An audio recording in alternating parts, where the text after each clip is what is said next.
buenas noches, ¿cómo están? Me da mucho gusto que esta noche, los próximos 15 minutos, se los vamos a dedicar a un tema que en esta mesa ya hemos hablado desde hace algunos años y que hoy está cerca de que todavía tengamos en el país una herramienta legal que nos ayude a combatir la trata de personas. A las dos senadoras que están aquí les agradezco su presencia. ¿Cómo están?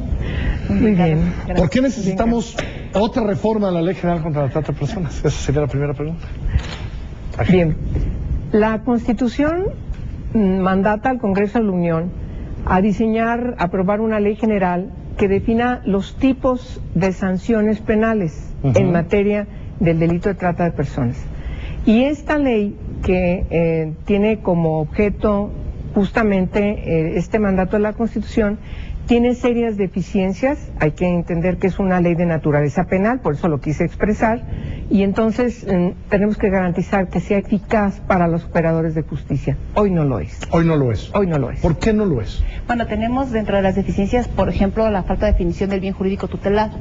La actual ley establece 6 bienes jurídicos tutelados. Por tanto, aunque se ha dicho que es correcto porque hay que elegir en el operador de la ley una u otra bien jurídico. Ayúdame a quien nos está viendo. ¿Qué es el bien jurídico? El bien jurídico tutelado es lo que protege la ley, es decir, ¿qué está protegiendo la ley? Y lo que nosotros hoy estamos estableciendo en esta ley es justamente que el bien jurídico es el libre desarrollo de la personalidad, tal cual está definido en la Constitución en el artículo 19 y además derivado de una jurisprudencia en donde se define correctamente qué es este bien jurídico tutelado y que además ha causado polémica, Carlos, que es importante que lo sepas. Algunas asociaciones se resisten un poco a que pueda hacerse esta modificación. Nosotros estamos convencidos que tenemos los elementos técnicos jurídicos suficientes para poder darle certeza al operador de la ley. A ver, leo algo que tengo aquí. Dice: el artículo 10 de la ley vigente confunde el delito de trata de personas con el delito de tráfico de órganos. ¿Es cierto? Es cierto. Así es. Es cierto. La iniciativa corrige este error y sanciona correctamente la extracción de un órgano, tejido, su componente, como una modalidad de la trata de personas. O fluidos. Son dos delitos. El tráfico de órganos es otro delito, pero la retención de una persona, incluso con tentativa de extracción de órganos o de sus fluidos, es trata de personas. Es un diferente delito, digamos. Es otro delito. El tráfico de órganos está contenida en la Ley de Salud. ¿No? En la Ley General de Salud. Sí, me imagino.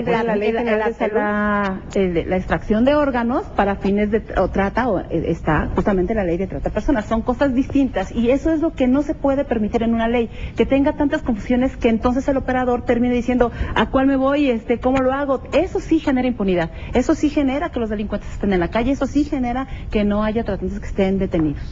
Esta es una ley general. Es decir, una ley general. La Constitución ya da permiso de que esto sea una ley general, por lo tanto es una ley que tiene que aplicarse en todos los estados por los operadores locales. Así es. Es una ley sui generis, porque además, desde el punto de vista de la teoría del derecho, es una ley perfecta, porque sanciona. Correcto. Entonces, lo que ya establecen los códigos penales en esta materia ya no prevalece. Lo que prevalece es esta ley. Lo que sí tienen que hacer los congresos locales es diseñar toda la política de prevención y de atención y erradicación. Eso sí lo tienen que hacer. Pero no la parte penal, porque la parte penal se tiene que sujetar, digamos, a lo que dice esta nueva ley. A lo que dice esta ley. Por eso tiene que ser una ley debidamente inscrita, que no tenga absolutamente ninguna duda, y por eso es necesario que la reformemos. Ahora, digo, ya hay que decirlo con sus palabras, Rocío Orozco, que se ha dedicado a esto hace un rato de su organización, está objetando algunas partes de esta ley. Me parece que por desconocimiento, Carlos, y lo digo con mucho respeto. El asunto es que no ha leído correctamente los argumentos. Nosotros le pedimos a ella que nos diera sus argumentos del por qué no, y ella dice, por ejemplo, que porque nosotros estamos quitando toda la parte de víctimas. Yo quiero decir con claridad que no es así. Y lo planteo con toda certeza porque nosotros acabamos de aprobar una ley de víctimas, también que fue motivo de mucha discusión, que es un esfuerzo muy grande de muchas organizaciones, de muchos ciudadanos. Pero que va por otro lado, que esa es la ley de víctimas. No, pero la ley de víctimas protege el derecho de las víctimas. Claro. Quiero poner un dato. Por ejemplo, el artículo 48 de la ley actual con la trata de personas dice: cuando una persona sea declarada penalmente responsable de la comisión de delitos previstos en esta ley, el juez deberá condenar al pago de la reparación del daño a favor de la víctima ofendidos en todos los casos. La Ley General de Víctimas ya tiene esto, pero además amplía todos sus derechos con distintas fracciones en lo que dice cómo tiene que pagarse, cómo tiene que repararse daño, cómo tiene que generarse. Es decir, la Ley de Víctimas es un instrumento para la reparación del daño. Nosotros no podemos tener dos instrumentos, porque entonces el operador de la ley, pues ¿con cuál va a operar? Doble. O peor, discrecionalmente puede optar por una por o menor. por otra. Es correcto. ¿Cierto o no? Es correcto. Pero además hay un principio que es importante mencionar. La ley que aplica es la ley específica. Y la ley específica en materia de víctimas es la Ley General de Víctimas. Y tenemos cuando menos otros 3 ordenamientos de tipo federal, del ámbito federal, que también hablan sobre la atención de víctimas, entre ellos el Código de Procedimientos Penales. Claro. Entonces, el Código Federal de Procedimientos Penales no lo podemos obviar, igual como la Ley Federal contra la Delincuencia Organizada. Entonces, me parece que es importante tomar consideración que la materia puntual, es decir, también aplica la ley específica en delito de trata de personas, es esta ley que hoy estamos reformando. Por eso tenemos que garantizar que sea eficiente para los operadores de justicia. Hoy no lo es. Hoy no lo es. No lo es. Y por lo tanto tampoco es que hayamos visto grandes aprehensiones ni grandes persecuciones de fenómenos que sabemos siguen sucediendo en México. Mira, han dado un argumento en donde dice, por ejemplo, el Distrito Federal tiene ya muchas sentencias, 70 y tantas sentencias. Y lo que yo digo, sí, vamos a revisar cuántas consignaciones tiene, cuántas sentencias, cómo está integrado su sentencia, pero además, ¿de qué universo, Carlos? ¿De qué universo esas sentencias? ¿De cuántos? Derivado, quizá haya habido más operativos, eso sí, no se sí, derivado de toda una campaña pues sí, de que este tema se ha visibilizado como no se había visibilizado. Pero eso no tiene que ver con que la ley sea más eficiente, O sea, las sentencias no tienen que ver con que la ley sea más eficiente. Hubo más operativos, hubo más condiciones, hay un interés del gobierno del Distrito Federal respecto del tema y eso lo reconocemos. Pero no significa que ese hecho simple sea que la ley funcione. Entiendo que hay cierto resquemor, pues imagínate, se tiene un año la ley, nosotros no queremos demeritar el trabajo, al contrario, reconocemos ese esfuerzo maravilloso que hicieron muchos, entre ellos ella, por poner y visibilizar el tema, pero creo que lo más egoísta es que no se piense justamente en que lo que hoy tenemos que hacer es pensar en las víctimas, y las víctimas no tienen nombre y apellido para muchos. ¿En cuánto ha servido esta visibilización? Es decir, ¿dónde estamos en ese sentido? Porque a veces es muy frustrante, después de la discusión que hemos tenido en el país los últimos 3 años respecto a 4 o 5 de este tema que empezó a surgir en serio, que volvimos a ver reportajes de pueblos enteros, claro, en algunos estados como en tu tierra, en donde esto sucede. ¿En dónde estamos, Angélica? ¿Dónde estamos? Bueno, tampoco pareciera que mucho se ha avanzado, ¿no? Yo creo que hay una gran permisividad en el delito de trata de personas, que no solamente tiene que ver con la explotación sexual.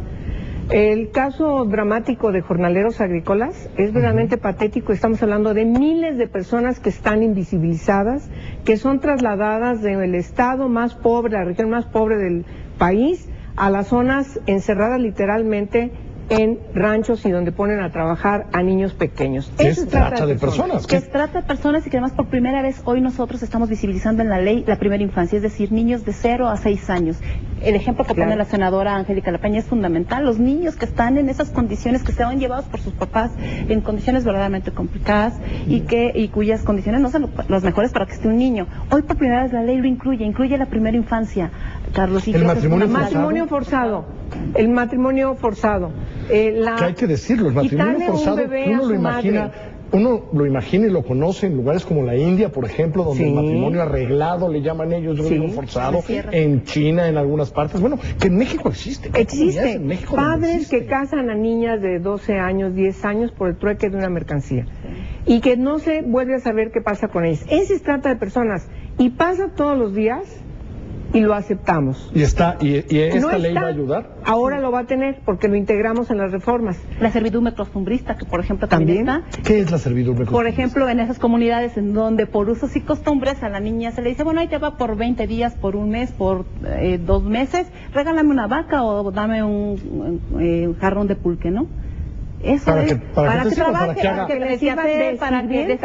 de sirvienta literalmente, de sirvienta. Esa es una trata de personas, es una forma de trata de personas. Y que dicen que esta reforma, lo que ustedes me están diciendo, esta reforma va a integrarlo. Es decir, va a haber un tipo penal que va a ayudar al operador a castigar ese tipo de actitudes. El tipo penal es justamente el bien jurídico tutelado que nosotros estamos hoy estableciendo y que evidencia cosas que no evidencia la actual ley. Y esos temas que planteamos hoy, Carlos, son cosas que la ley no tiene y eso sí genera impunidad. Quitarle a una madre a su niña o niño, a su bebé. Quitárselo. dársela. Eso es trata de personas. No lo tiene la ley, lo tenemos que poner. ¿Dónde está la iniciativa hoy? Es decir, ¿dónde está esta reforma? La iniciativa está ya turnada a comisiones, principalmente a la Comisión de Trata de Personas que preside la senadora Dávila y a la Comisión de Derechos Humanos que presido yo, más la Comisión de Estudios Legislativos que corresponde, que tiene por rigor que dictaminarla. Y seguramente en los próximos días estaremos ya presentando la primera lectura. Son días lectura. de tanta chamba, ¿Sí? Son días de tanta chamba hoy en el Congreso que son optimistas de que esto va a poder caminar en medio de todo esto. Tiene pleno que las consenso comisiones en tienen los pleno senadores consenso. y senadoras. Más allá de las grillas y de cosas que estamos viendo, a mí me preocupa sobremanera que lo que vivimos hace algunos años en Cancún, que dio como resultado que aquella secta saliera de Cancún, se vino al Distrito Federal y montó aquí Casitas del Sur. Entonces tenemos que tener mucho cuidado, también vigilar a las organizaciones, que algunas sí trabajan bien, otras están lucrando con las víctimas, otras están metiendo en cosas de sectas religiosas, otras reciben financiamiento que no es muy Senadora, claro. me sirve para recordar. Sí. Nunca encontramos a los niños. 11 niños están desaparecidos de Casitas del Sur. Y parece que se nos olvida, Carlos, y que a veces el hecho de cambiar una ley, que incluso nos ha acusado de que estamos a favor de no sé cuántas cosas, yo quiero decirte que por supuesto que no. Todo se ha hecho bajo la vista de todas las senadores. Es la primera iniciativa que se firma por 74 senadores. ¿Cuántos? 74 de 128. Senado, luego Cámara de Diputados. Sí, espero que esto funcione como me lo cuenten y que pronto tengamos una ley que permita a las autoridades, pues como le dices a los operadores, es decir, a quien tiene que ir a investigar, atrapar y castigar a los tratantes, a estos, pues que los logre castigar muy pronto. Muchas gracias a las dos por haber venido hoy. Muchas gracias, Carlos. Gracias a ustedes por ponernos atención estos 15 minutos a este tema tan importante. Yo soy Carlos Puch, arranca Carlos Marín y su asalto a la razón. Y en 15 minutos Ciro Gómez Leiva con todas las noticias del día. Yo lo veo mañana aquí a las 9:30 de la noche en Milenio Televisión.